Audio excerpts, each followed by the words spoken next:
गीदड़ गीदड़ है और शेर शेर। एक जंगल में शेर शेरनी का युगल रहता था। शेरनी के दो बच्चे हुए।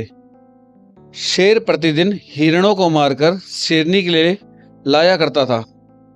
दोनों मिलकर पेट भरते थे।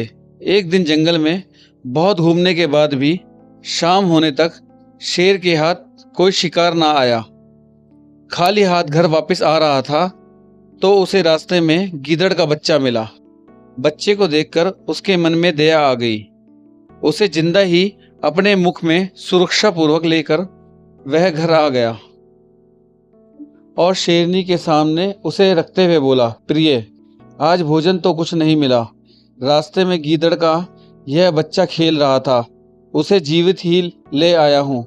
तुझे भूख लगी है तो इसे खाकर पेट भर ले, कल दूसरा शिकार लेकर आऊँगा। शेरनी बोली, प्रिय, जिसे तुमने बालक जानकर नहीं मारा उसे मारकर मैं कैसे पेट भर सकती हूँ। मैं भी इसे बालक की मानकर ही पाल लूँगी। समझ लूँगी कि यह मेरा तीसरा बच्चा है।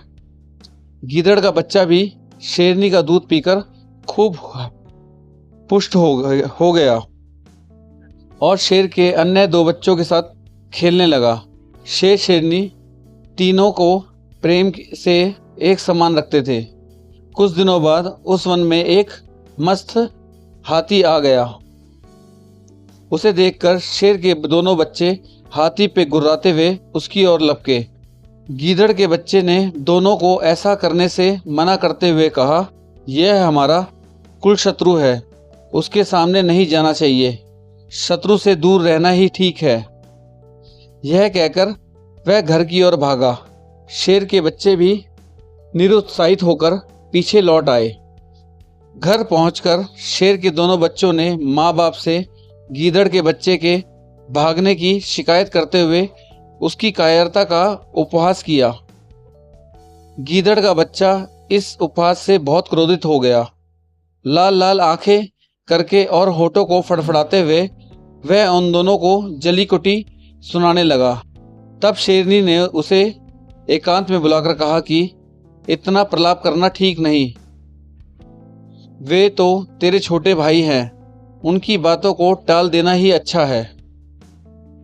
गीदड़ का बच्चा शेरनी के समझाने बुझाने पर और भी भड़क उठा और बोला, मैं बहादुरी में, विद्या में या कौशल में उनसे किस बात में कम हूँ जो वो मेरी हंसी उड़ाते हैं।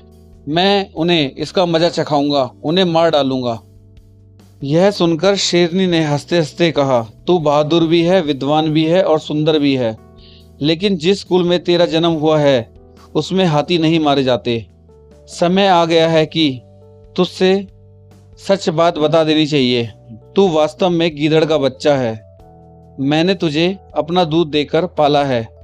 अब इससे पहले कि तेरे भाई इस सच्चाई को जाने, तू यहाँ से भागकर अपने सवा जातिया से मिल जा, अन्यथा वह तुझे जिंदा नहीं छोड़ेंगे।